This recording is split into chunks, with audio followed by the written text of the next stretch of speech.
Drawing a card. Let's put a swamp down, and let's make this hurt. Actually, this... Oh, no, it's not quite game yet. It might be game if I get a certain June Hackblade on the Cascade. Well, let's see what happens. Demonic Dread. Swamp. Behemoth. Mountain. Pouncer. No. Put into Exiled.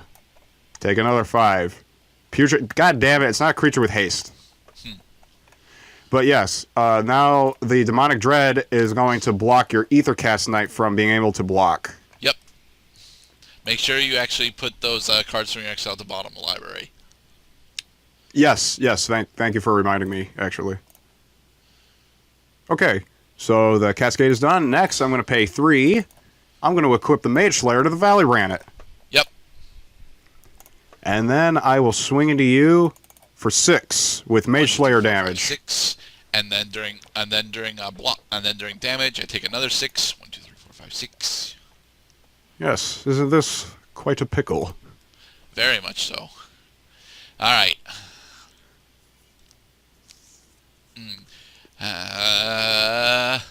Oh.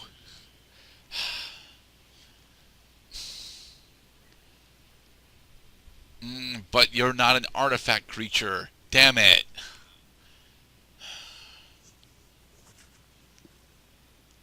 Now that's game. Alright. I'm going to pay 4 to cast Messenger Falcons to draw a card. Nice.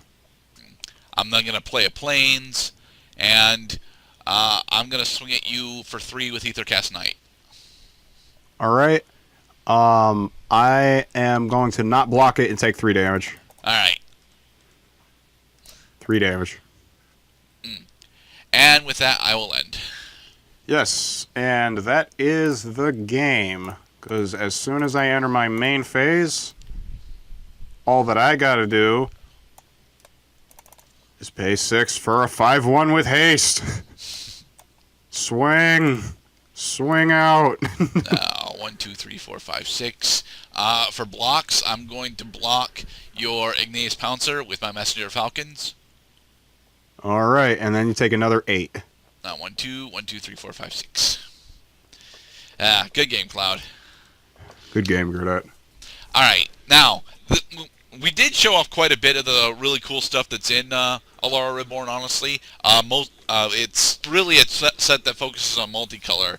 I wanted to eventually be able to cast my damn Filigree Angel, but, you know, I didn't have enough mana to ever do it, and, I thought with the border post you would at least be able to accumulate mana cards. But honestly, no. Your cycling actually proved to be significantly better when it came to generating mana. I actually really like my Unbinder Tine. It's a card that I wasn't using all that much in testing, but it actually has quite a bit of purpose, giving any one of my creatures, especially any of my Exalted creatures, pretty effectively vigilant. Yeah, you just untap it as soon as it attacks.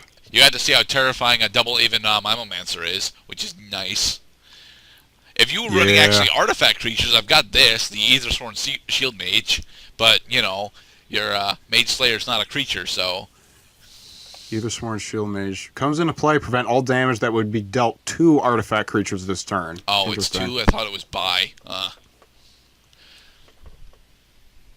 But yeah, there's honestly a lot of really cool stuff in Alara Reborn. I've got Glassdusk Holsts. I'm pretty much running Azura's artifacts. I also happen to have a little bit of cycling with my Sanctum Plow Beast. There's Lord of Extinction. Yes. I've got Esper Stormblade. You got to see my offerings to Asha. I also got Sovereigns of Lost Alara. I don't think I'm ever actually going to be able to cast it, but it's there. And, yeah, there's honestly a lot of really cool stuff going on in Alara. Dragon Broodmother. I forget, are equal to the number of cards in all graveyards. Okay, so that's why you're running Lord of Extinction. Yes, and that's why I'm running lots of cycling cards. You went pretty hard in on the Cascade effects, but you didn't really have all that many 2-drops. Well, I wanted to demonstrate this first off. Is that Cascade is broken? Look at this shit. Cascade is pretty broken. It's why Bloodbraid Start Elf with- is actually banned. Start with Bituminous Blast, Cascade. You cascade into a Bloodbraid Elf who also has Cascade. You cascade into a Violent Outburst that also has Cascade. You cascade into a Terminate. Yeah. Cascade. Cascade is, stupidly overpowered, but it, makes for very interesting games, and that's honestly the whole point of Cascade.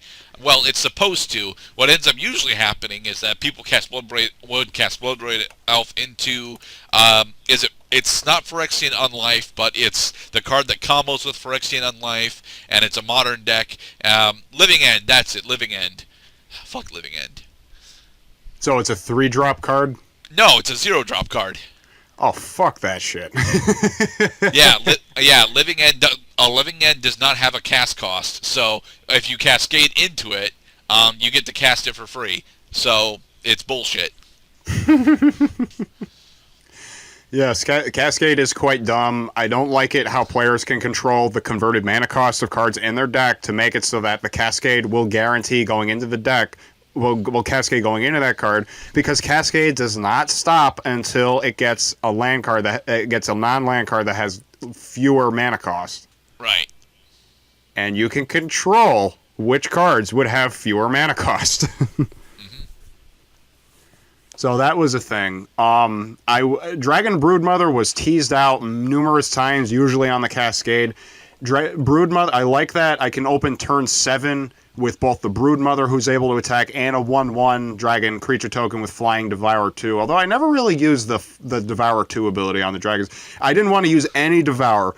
Jund, Rakdos, Gruul, there are a lot of Devour abilities, but here's the thing, is that Devour is not very useful when you're not running tokens and you're not running cards that let you gain control of your opponent's creatures. Right. Devour is a tokens keyword. It really is. It's a very powerful tokens keyword. My God, is it powerful. Especially with Devour 2 or 3. Devour 2 and 3, is just, alright, I'm going to flood my field with elves. I'm going to bring out a single hatchling that's got Devour 1 on it. And then I'm going to sacrifice all those elves. My hatchling is now a 20/20 with flying. Do you have Bituminous Blast? Yeah. You want to see all the other kinds of shit I can do? So it doesn't matter. I swing at you and you are deaded. You are terminated. Yes, I terminate you for 2 mana. I terminate you. But yeah, Cascade honestly is a really cool keyword. But as we mentioned, Bloodbraid Elf fucking breaks it, and a lot of the real big thing that Alara Reborn has got is a wide variety of really interesting 2-drops. You got, like, each of the shards has got a dedicated 2-drop, and they're all really good. I think Putrid Leech is like the only one that I wouldn't actually consider all that great, and you still beat my ass with it. So Putrid Leech, let it be known that in this set, Putrid Leech is if it was June Hackblade and Putrid Leech are the only 2 creatures in the June variety that actually are 2-drops. all right. So I had to run those to the max. Okay. Which was 2, because we agreed we were going to build our deck. I confess that I complain for reasons maybe I shouldn't do, especially in these Magic the Gathering explorations. And Gerdai was nice enough to offer building his deck a certain way, especially by limiting the number of cards that he ran at 4, which I thought was really nice, and he still built a pretty cool deck with it. And he beat me in a game. We went 2-1, but he got a win. And I said, well, I'll do the same. I'll build in the interest of not compromising consistency, I will also build so that I do not run 4 of anything unless it's absolutely necessary. I am running 4 Valley Ranites and 4 Igneous Pouncers, and that gives me just enough consistency to pull this off. With cycling, and cycling is honestly a really cool ability.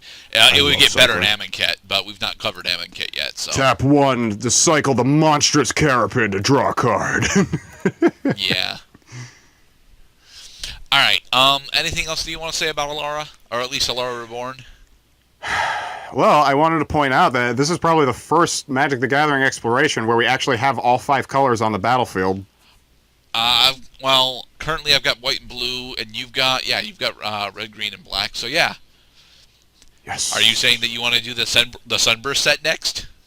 I am not saying that. I get to choose the next set. I'm not sure which set I'm going to do. It'll probably contain that one card that I want to use during a game, and then everything else is just accessory to the point. Hey, that's fine. That's kind of what I do. Well, actually, for this set, I was just looking for a set to do, and Alara Reborn is a cool set, so that's what we did. This is an excellent set. There are so many cards that I recognized from this set, just both from my own searching for cards to build my decks, or even cards that I actually own in person. Like one example is Janara, Asura of War. It's a 3-drop legendary white, blue, and green that says that if you pay 2, she gains a +1/+1 counter. I love that creature. Support 1 is support. Actually, support 2 is now a 1-drop spell. It's really nice. Okay, and with that, I think we are done with our discussion. This has been us exploring Alara Reborn. Cloud beat me 2-1. And Gurdad has dropped his microphone. Not in frustration, just an accident. All right, and with that, we're done. All right, be safe, peoples. We'll see you all next time.